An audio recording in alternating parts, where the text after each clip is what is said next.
சிதறிடும் வீரம்.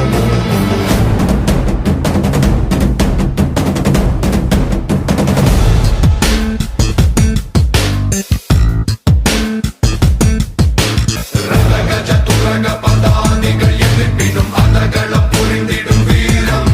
ஜீவன் மத புஜம் இரண்டும் மலையென எழுதின சிறுக்களம் சிதறிடும் வீரம்.